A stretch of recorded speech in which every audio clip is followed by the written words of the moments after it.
Hello guys, welcome back. कल रात actually छोटी सी गड़बड़ हो गई थी। मैं एसी के सामने ही मुंह करके सो गया था, तो मेरी नींद खुलती है सुबह मेरी नाक पूरी तरह ट्रैफिक जैम हो चुकी थी। अरे भाई, मेरे अंदर ऐसी क्या मैग्नेट लगी है कि सारी की सारी मुसीबत मुझ पे ही आ टपकती हैं।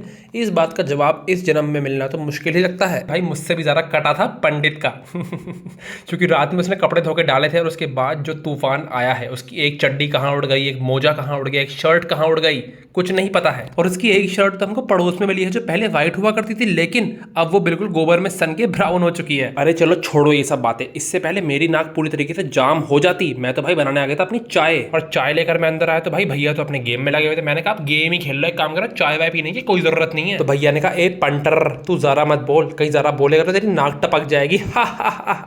बिग बॉस, मुझे दर्द हो रहा है, बिग बॉस मेरे दिल में दर्द हो रहा है। तो इतनी बेइज्जती होने के बाद भैया को मैं बाय बोलकर वहां से निकल लिया था। अरे भाई, पंडित ने ये तक नहीं बोला कि स्पर्श भाई थोड़ी देर रुक जाओ, शाम को चले जाना। कहता है कहाँ उतरोगे, रोड पर या स्टेशन पर?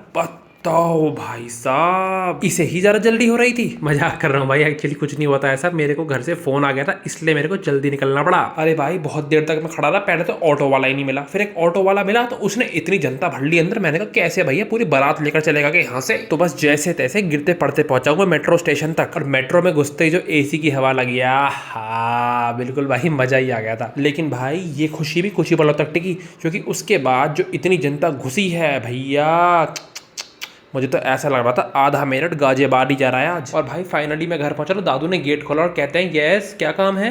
मैंने कहा दादू पहचानो, मैं आपका पोता। कहते तोता, तुम किस काम से आ गए बेटा? मैंने कहा दादू मैं और काम से। कहते वैसे हमने तेरा गद्दा वद्दा सब पैक कर दिया है, बस कंधे पे उठा के यहाँ से ले जाना है। अरे बाप रे, मेरे तो घर वाले मुझसे भी ज्यादा एडवांस हो रहे हैं। अरे 2 दिन घर से क्या चला गया, इन्होंने तो मुझे पराया धन ही बना दिया। मैंने कहा दादू आप बिना बड़े नॉटी हो गए हो।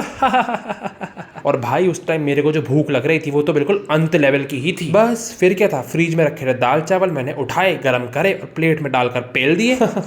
अब भाई मुझे क्या पता थी कि मैंने कुल्हाड़ी पर ही छलांग मार दी थी। एक्चुअली सारा खाना घर वालों ने अपने लिए रखा हुआ था स्टोर करके। तो अब मम्मी ने कहा ठीक है बेटा, तुमने सारा खाना पेला ना, बनाओ रोटी, बना बना बना। इसीलिए तो कहते हैं कि ज़्यादा तेज नहीं बनना चाहिए, लेकिन मेरे अंदर तो इतनी बुरी आदत है ये, हमेशा इसी की वजह से लेने के देने पड़ जाते हैं। इसी की वजह से हमेशा मेरे पिछवाड़े पर प्यास कटती है, लेकिन मैं भी सुधरने का नाम नहीं लेता हूँ। तो भूख तो अब बनानी पड़ी पूरे खानदान की रोटी। अरे मजाक कर रहा हूँ भाई, मेरे तो घर वाले मेरे से ये कहते हैं ना कि सुबह से शाम तक तुझे रोटी बनानी है खड़े होके। मैं तो तब भी बना दूंगा, इतना अच्छा लड़का हूँ मैं।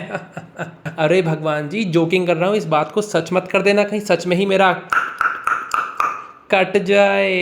इतने में ही भाई नीचे मम्मी और गौरी की लड़ाई हो गई थी, लेकिन मैं पहुंचा लेट। मैंने कहा ओहो, इतना सारा कंटेंट मिस हो गया। मम्मी ने कहा निकलवाऊं अभी सारा कंटेंट, चला जाए यहाँ से। और भाई ऊपर पहुंचा तो मम्मी लगाकर बैठी थी उबटन। मैंने कहा लो मम्मी, वहां से नहीं मिला कंटेंट तो यहाँ से निकाल लिया। इतने में ही गौरे का कहती है कि भैया अगर आपकी नौटंकी पूरी हो गई तो मेरे को ट्यूशन भी छोड़ आओ। अरे भैया जीरो जीरो इज्जत है मेरी इस घर में। और भाई जब गोरेका को छोड़कर मैं घर आया तो मैंने सोचा आधा घंटा लेट जाता हूँ, फिर जाऊंगा जिम। लेकिन उसके बाद जो मेरे को बेहोशी वाली नींद आई है, सीधे मेरी आंख तब खुली जब बीजेपी बंगाल में जीत गई थी। लेकिन मोदी जी से भी ज्यादा खुश तो मेरे घर वाले थे, जबकि बंगाल और हमारा दूर दूर तक कुछ लेना देना नहीं है। अरे अगर मेरे घर वालों के बस में होता ना तो ढोल लेकर खुद ही नाचना गाना चालू कर देते। और इसी खुशी में मैं लड्डू का डब्बा लेने निकल पड़ा था। मजाक कर रहा हूँ। अरे भाई हम मोदी पगलूज हैं, लेकिन अभी तक इतने पागल भी नहीं हुए हैं कि मिठाई मिठाई के डब्बे वब्बे लाने चालू कर दें। अरे मैं तो ऐसे ही घूमने निकल पड़ा था, लेकिन इतने में ही घर से फोन आ गया कि 2 दिन आवारागर्दी करके भी शर्म नहीं आ रही। एक काम करो, अब रोड पर ही रहो, लेकिन हमारी स्कूटी घर वापस खड़ी कर जाना टाइम से। अरे भैया कलयुग है, घोर कलयुग। अपने लड़के की फिक्र नहीं, लेकिन उससे ज्यादा अपनी स्कूटी की फिक्र है। तो भाई इससे पहले मेरा घर से पत्ता साफ होता और मेरे गद्दे वद्दे बाहर रोड पर फेंक दिए जाते, मैं चुपचाप से आ गया था घर वापस। लेकिन मेरे घर वाले मुझसे इतना प्यार करते हैं कि पहले से ही मेरे लिए काट के खरबूजा रखा हुआ था। नट खट कहीं के। अरे इनकी तो आदत है मुझे ऐसे डराने धमकाने की, लेकिन मैं भी अब चिकना खड़ा हो चुका हूँ। जिस कान से सुनता हूँ उसी कान से निकाल भी देता हूँ। और भाई आज खाने में बन रही थी लौकी की सब्जी, और भगवान का लाख लाख शुक्र है कि रात का खाना मैंने छोड़ रखा है, वरना खानी पड़ती है लौकी की सब्जी। तो भाई सभी लोगों ने खाना खाया और इतने में चला गया था ऊपर। इतने में ही मेरे पास फोन आता है, बेटा नीचे आओ। ओ भाई, बैंगनी रंग की आइसक्रीम।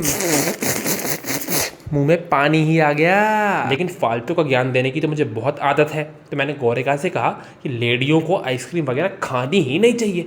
अरे भैया फूल के टुनटुन मौसी जैसी हो जाओगी तो कौन करेगा तुमसे शादी ब्याह। कहती है भैया अकल नहीं है लेकिन शर्म तो होगी, 2026 में 1850 जैसी बातें करते हो, आपको जरा सी भी शर्म नहीं आ रही। और भाई मेरी बातें सुनकर गौरिका और मम्मी एक ही टीम में शामिल हो गई। मम्मी कहती है ये लो बेटा 1 दर्जन केला है, इसको अपने मुंह में ठूसो और मुंह बंद रखो। अरे भैया कभी तो ये आपस में गुत्थम गुत्था करती हैं और कभी इनकी एक दूसरे के साथ जोड़ी बन जाती है। और उसके बाद भाई जो बारिश का मौसम बना है और बिजलियां कड़की हैं, बस क्या बताऊं। अरे दिन के टाइम चढ़ी हुई गर्मी, रात के टाइम रोज झमाझम बारिश, पता ना कौन सा सिस्टम बना रखा है इन्होंने भी।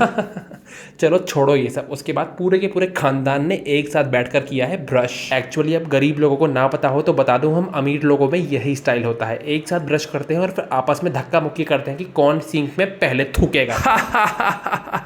Rich people problems. I think आज के लिए काफी बकवास हो चुकी है, तो आप लोगों का और टाइम वेस्ट ना करते हुए चलिए tata bye bye, see you tomorrow.